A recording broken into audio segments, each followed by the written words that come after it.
400 metric ton कचरा रोज का निकलता है। वो डालने के लिए भिवंडी शहर को जगह नहीं है। साहब ने वो निवेदन ले लिया है, लेकिन निवेदन लेते समय उन्होंने बहुत कुछ कर बोल दिया है कि तुम यहाँ पे काय के लिए आए, लेक्चर देने के लिए आए, क्या ऐसा है क्या वैसा है। हम कुछ बोलने, हम लोग चुपचाप रह गए।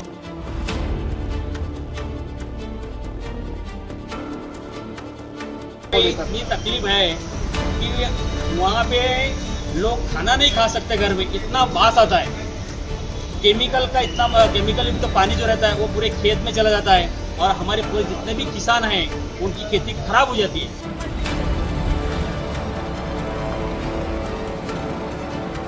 अभी ये कमिश्नर बोल रहा है कि हमको 4 महीने का टाइम दो। अभी पता नहीं है 4 महीना रहता है कि 4 दिन रहता है। फिर दूसरा कमिश्नर आएगा, फिर वही बात करेगा। ऐसा करते करते इधर 20 साल हो रहे हैं। ये कहा कि 7 दिन के अंदर साहब आप कुछ भी करके आप डिसीजन लो, पर्यायी जगह ढूंढो और हमारे ऊपर जो अन्याय हो रहा है यहाँ पे, हमारे लोगों के ऊपर जो अन्याय गरीबों के ऊपर, उसके ऊपर हमको छुटकारा दो। नहीं करोगे तो हमको लोकशाही पद्धति के अंदर आगे का कदम उठाना पड़ेगा।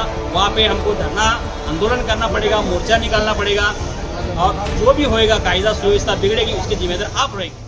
इंटरनेट आज के एडवांस जमाने की धड़कन है। इंटरनेट के बिना सारे इलेक्ट्रॉनिक डिवाइसेस बेजान हो जाते हैं। अगर आप इस इंटरनेट की वैल्यू को समझते हैं तो सोचिए इसके बिजनेस में कितना पोटेंशियल होगा। भिवंडी के नंबर 1 इंटरनेट प्रोवाइडर इंफ्रानेट आपको मौका दे रहे हैं उनके साथ बिजनेस पार्टनर बनने का। ना कोई फ्रेंचाइजी फी, ना कोई डिपॉजिट, लेकिन बेहतर इनकम की गारंटी, कंप्लीट सेटअप, ट्रेनिंग और सपोर्ट का वादा। ऐसी बिजनेस अपॉर्चुनिटी और कहां?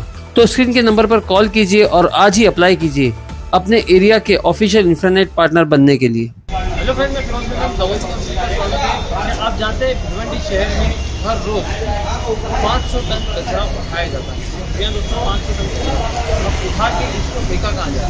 महानगर पालिका के सामने सबसे बड़ा चैलेंज ये है कि इतना कचरा उठा के पहले एक जगह ये लोग थोड़ा करके जमा करते हैं, अलग अलग उठाकर जो है डंपिंग ग्राउंड में फेंका जाता है। डंपिंग ग्राउंड ये एक अलग विषय है महानगर पालिका का। इसमें कई चैलेंजेस आते हैं। फिलहाल जो भिवंडी का जो डंपिंग ग्राउंड बना हुआ है वो है भिवंडी के रामनगर में, मतलब चालिंद्रा से थोड़ा सा आगे जाते हैं। एक तरफ चालिंद्रा पड़ता है और दूसरी तरफ में रामनगर पड़ता है, गायत्री नगर पड़ता है, शांति नगर का जो एरिया आता है वो उसके पीछे का एरिया है। तो यहाँ पे डंपिंग ग्राउंड फिलहाल स्थित है, लेकिन ये डंपिंग ग्राउंड अनधिकृत है। यहाँ पर जो रिजर्वेशन है वो एक गार्डन का रिजर्वेशन था और उस रिजर्वेशन को ना मानकर महानगर पालिका जो है वो यहाँ पे अवैध तरीके से डंप कर रही है पूरा कचरा, शहर का पूरा कचरा। इससे क्या हो रहा है, इससे जो आसपास के इलाके के जो लोग हैं तो वहाँ पे बीमारियाँ फैल रही है। वहाँ की जो आबादी है तकरीबन 25,000 आबादी जो बताया जा रहा है, तो वहाँ पे जो है रोज़ बीमारियाँ फैल रही है और चीज़ें जो गंदगी,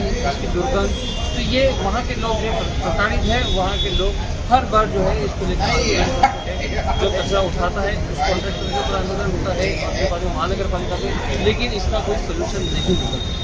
आज भी चांदरा के यहाँ पे आके आयुक्त अनिल सागर उनसे मुलाकात की और उन्हें एक ज्ञापन सौंपा और एक अल्टीमेटम दिया कि आप जल्द से जल्द इस बात का निवारण निकालें कि डंपिंग ग्राउंड से आयुक्त का एक कहना था कि अगर वहाँ पर तो कहाँ जाएंगे। तो ये महानगर पालिका को देखना है कि किस तरह से कहाँ पे डंपिंग ग्राउंड हो सकता है। ऐसी कुछ चीज़ें जो है स्टेट गवर्नमेंट ने आरक्षण करके दी है, इसके ऊपर स्थानीय लोग हैं उन्होंने हमसे बात की और क्या कहा। आयुक्त महानगर पालिका के कमिश्नर से मुलाकात करने के लिए आए थे, किस विषय में आए थे, थोड़ा सा जानकारी दें। हम यहाँ पे जो है चाविंद्रा, कोगांव, नागांव, गायत्री नगर, नूरी नगर, डोंगरपाड़ा उन लोगों का निवेदन लेके डंपिंग ग्राउंड के बारे में अर्जी देने के लिए हमको जो तकलीफें हैं वो बताने के लिए साहब के पास आए थे।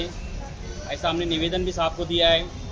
साहब ने वो निवेदन ले लिया है, लेकिन निवेदन लेते समय उन्होंने बहुत कुछ कर बोल दिया है कि तुम यहाँ पे काय के लिए आए, लेक्चर देने के लिए आए, क्या ऐसा है क्या वैसा है। हम कुछ बोलने, हम लोग चुपचाप रह गए। ये सारी बातें कमिश्नर साहब ने, यस कमिश्नर बोले तो हमने उनका ही सुन के लिया। वो बोल रहे हैं कि हमको और 4 महीने का टाइम दो। मैं बोला साहब को हमने बताया, बोले साहब सुनो, ये 4 महीने का और 6 महीने के टाइमिंग के बारे में आप जो बात करें, जो भी नया कमिश्नर इधर आता है हर कमिश्नर के पास हम लोग ये निवेदन देते हैं, उनको मांग करते हैं और वो कमिश्नर मीटिंग भी लेता है, जनरल मीटिंग, और उसके अंदर ठहराव भी लेता है और ठहराव लेके वो बोल देता है कि 1 महीने के अंदर हम पर्यायी जगह ढूंढ के आपको यहाँ का तुम्हारा चाविंद्रा का डंपिंग ग्राउंड जो अनाधिकृत इलीगल चालू है, कि वो जगह एक्चुअली डंपिंग ग्राउंड की नहीं है, वहाँ के शेतकरी लोगों ने किसान लोगों ने वो जगह जो है महानगर पालिका को दे दिया है, वो सिटी पार्क के लिए दे दिया है। लेकिन अभी वो सिटी पार्क न करते हुए उन्होंने आज वहाँ पे करीबन 20 साल से ये लोग कचरा खड्डा भर रहे ऐसा करके बोल के वहाँ पे लोगों को फंसा रहे और हमारे लोगों से वो हमारे लोगों के आरोग्य से मतलब खेल रहे। किस तरह की तकलीफें आती हैं वहाँ पे इतनी तकलीफ है कि वहाँ पे लोग खाना नहीं खा सकते, घर में इतना बास आता है, केमिकल का इतना केमिकल युक्त पानी जो रहता है वो पूरे खेत में चला जाता है और हमारे पूरे जितने भी किसान हैं उनकी खेती खराब हो जाती है। लेकिन और दूसरी बात ऐसी कि वहाँ पे जो डंपिंग ग्राउंड है एकदम बस्ती को लग के है, जो उसके लिए है ही नहीं, सिटी पार्क के लिए। अभी उनके नाम पे 7/12 होने की वजह से ये लोग डायरेक्ट मतलब वहाँ पे ऐसा जो है इलीगल काम कर रहे हैं। लेकिन वो जगह जो है सिटी पार्क के लिए, तो सिटी पार्क का उद्देश्य उसने करना चाहिए। उनको टाइम भी दिया गया है, हर टाइम ऐसा ही हो रहा है। नया कमिश्नर आता है वो 6 महीने का 2 महीने का टाइम लेता है, लेकिन बाद में कुछ उसके ऊपर इम्प्लीमेंट नहीं करते, कुछ नहीं करते। अभी ये कमिश्नर बोल रहा है कि हमको 4 महीने का टाइम दो, अभी पता नहीं ये 4 महीने रहता है क्या 4 दिन रहता है। फिर दूसरा कमिश्नर आएगा, फिर वही बात करेगा। ऐसा करते करते इधर 20 साल हो रहे हैं। 20 साल से आप लोग ये लड़ाई लड़ रहे हैं। Yes. तो उसके ऊपर अब तक सोल्यूशन नहीं निकला, कुछ नहीं निकला। तो इसके ऊपर आपको क्या लग रहा है, इसका कारण क्या लग रहा है आपको, कि कोई राजकीय कारण है कि अभी क्या देखो उसके ऊपर क्या है पता नहीं, महानगर पालिका क्या निर्णय लेती है। अभी देखा जाए जो जुना जो डीपी प्लान है वो डंपिंग ग्राउंड की जगह है भादवड़ में। अभी नया डीपी जो है वो अभी तक इधर ही है, वो नॉट एट सैंक्शन। लेकिन अभी उसके ऊपर हम इम्प्लीमेंट करेंगे, वो करेंगे, ऐसा करके हमने ये 3 जगह ढूंढा है। MWS ट्रीटमेंट प्लांट जो हम कचरे के ऊपर करेंगे वो तुमको समझता है क्या, ये है क्या, वो है क्या, ऐसा मतलब थोड़ी सी जो कड़ी हुई भाषा जो है उन्होंने अभी इस्तेमाल किया हम लोगों को। हम कुछ बोलने चुपचाप सुनते रहे। तो ऐसा हम करेंगे, हमको 4 महीने का टाइम दो। ये सब क्या चल रहा है? आप 4 महीने का टाइम मांग रहे, आप यहाँ से निकल जाएंगे, फिर दूसरा आएगा, हम उनको बोला वो ऐसा ही करेगा। हम कितने दिन है अभी इसके अंदर जो है जब से शुरू हो रहा है वो टाइम पे पहले दापोड़ा का जगह था जो महानगर पालिका को शासन ने वर्ग किया था, बराबर। वहाँ तक उन्होंने कुछ किया नहीं, ना कार्रवाई किया। वो जगह अभी फिर से वो जगह फिर से ग्राम पंचायत को अलर्ट हो गई, वहाँ पे ये लोग हार गए। इसका मतलब ये है कि ये लोग कुछ भी मतलब आगे वान कुछ करते नहीं। जब उनके ऊपर आती है तब तक वो हाँ बोलते हैं, उसके बाद में सब भूल जाते हैं। अच्छा, तो अभी आप लोगों का अगला कदम क्या रहेगा, मतलब अभी क्या करने वाले हैं? अभी हम लोग जो लेटर दिया उनको, जो निवेदन दिया है उसके अंदर हमने उनको सब बातें हमारी बता दिया है। यदि उनके अंदर हमने ये भी लिखा है कि 7 दिन के अंदर साहब आप कुछ भी करके आप डिसीजन लो, पर्यायी जगह ढूंढो। और हमारे ऊपर जो अन्याय हो रहा है, यहाँ पे हमारे लोगों के ऊपर जो अन्याय गरीबों के ऊपर, उसके ऊपर हमको छुटकारा दो। नहीं करोगे तो हमको लोकशाही पद्धति के अंदर आगे का कदम उठाना पड़ेगा।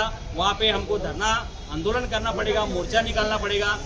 और जो भी होएगा कायदा सुव्यवस्था बिगड़ेगी उसकी जिम्मेदार आप रहेगी, प्रशासन रहेगी। भाई साहब क्या कहेंगे आप डंपिंग ग्राउंड के बारे में? ये सब भिवंडी अपने शहर की लापरवाही है कमिश्नर की। सर इतना बड़ा भिवंडी शहर है, 400 मीट्रिक टन कचरा रोज का निकलता है। वो डालने के लिए भिवंडी शहर को जगह नहीं है। शासन ने 52 एकड़ जगह दिया दापोड़ा में, वो जगह के ऊपर लापरवाही किया, कंपाउंड ने मारा, ऐसे ही छोड़ दिया। वो जगह आज सब अतिक्रमण हो गया, वो छूट गई। छूटने के बाद फिर 2011 के ये क्या है तात्पर्य स्वरूप है ना, तात्पूर्ति स्वरूप में ये कहाँ पे डालते हैं कचरा? साईं बाबा बोलते खड्डा भरने का है, खड़ी पार भरने का है, फेनागांव करने का है। ऐसा कर करके एक दिन 2011 में चाविंद्रा पे आ गए हमारे उधर रामनगर।